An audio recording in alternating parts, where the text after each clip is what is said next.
is 2020. Next, if you need potentially life-saving treatment, will your health plan cover it? Not necessarily, as this family found out. Dr. Timothy Johnson with a rare inside look at how insurance company makes life and death decisions. Stay with us.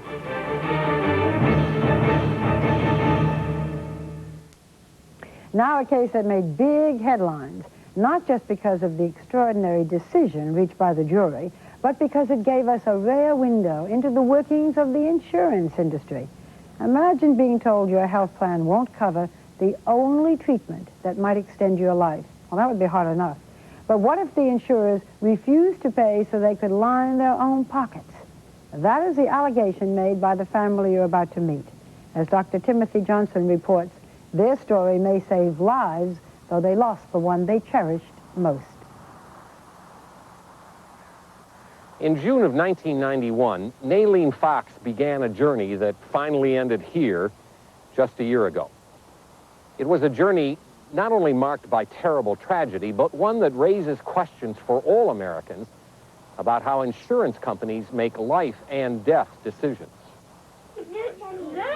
5 years ago, when these home movies were taken, Nalene Fox's youngest daughter, Jenna, was celebrating her first birthday, and Nalene was healthy and happy.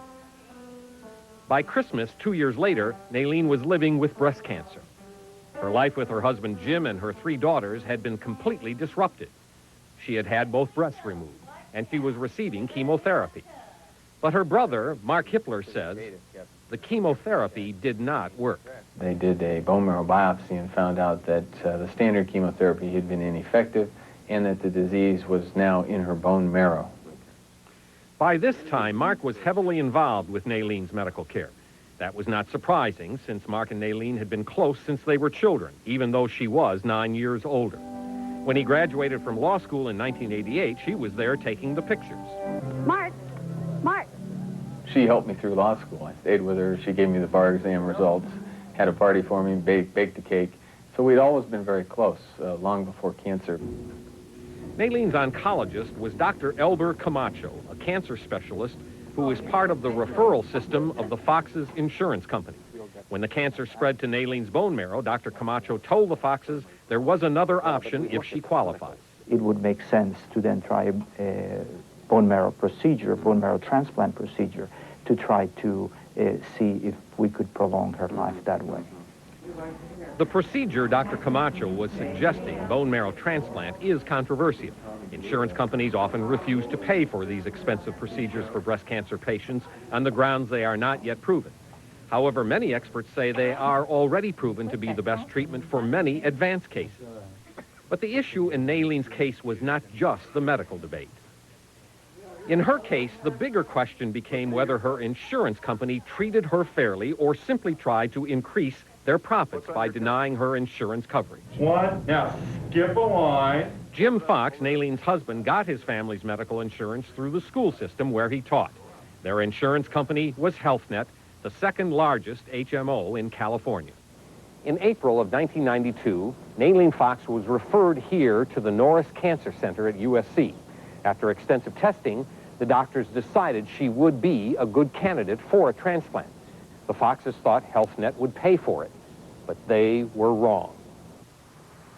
As a result, Mark Hiepler was to dramatically change his role in his sister's case. Up to now, he had been a loving and supportive brother. He was soon to become Nalene's lawyer. On June 12th, about 3 o'clock in the afternoon, I had faxed to my office a letter that Jim had received saying that HealthNet had chosen to label this procedure experimental and that it was not a covered benefit under Nalene's contract. And what did you do next?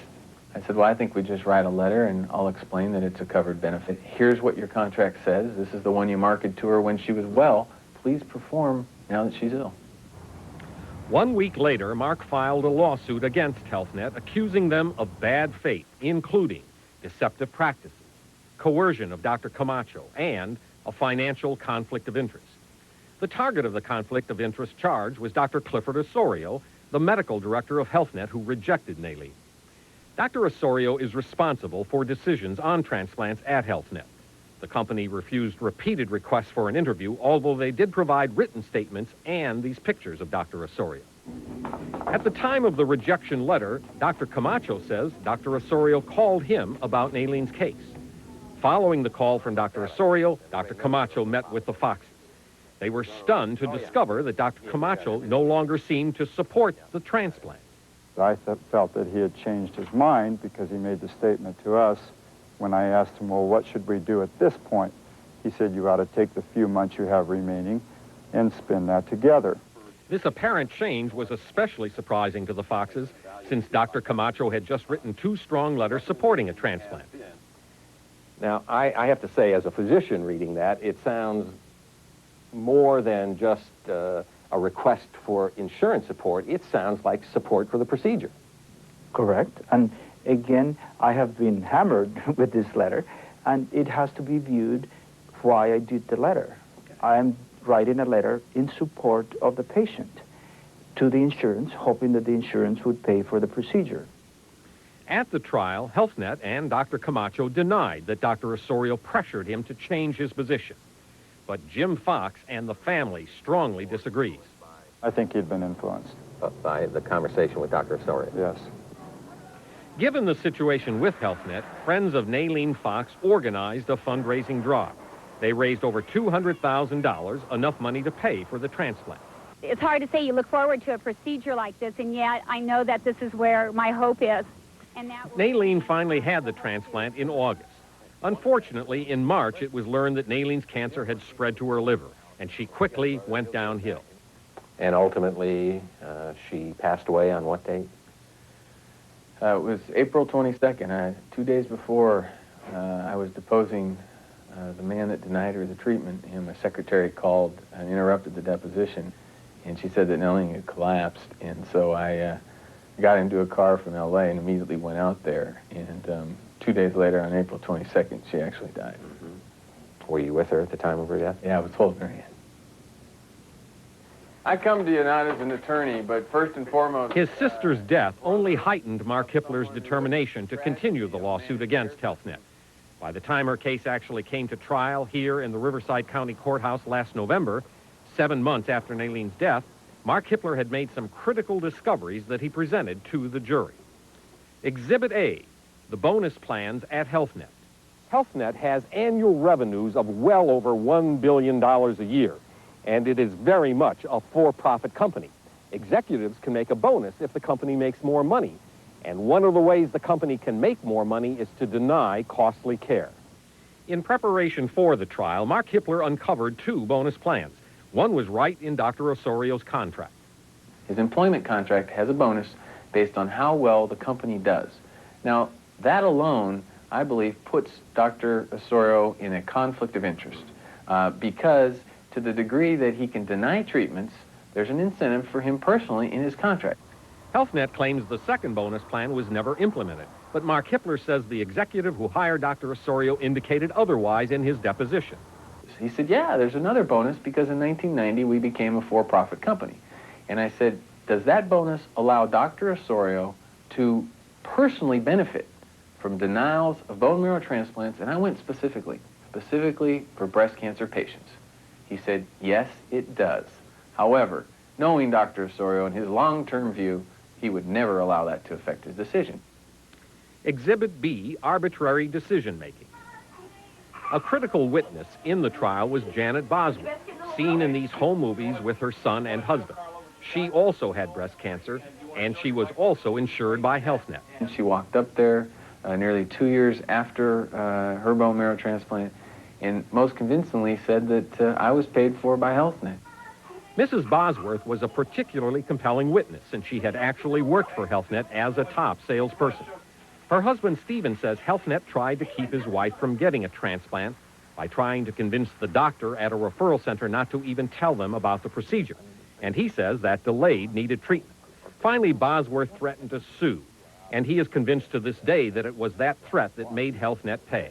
Oh, absolutely. They would not have. They would have done everything. They would have continued their tricks to stall and stall until it was too late and she would not have been able to have the treatment. At the trial, HealthNet claimed they treated Mrs. Bosworth fairly and that they paid for her transplant as a, quote, gift only because she was such a valued employee. No, a very valued employee, they claimed.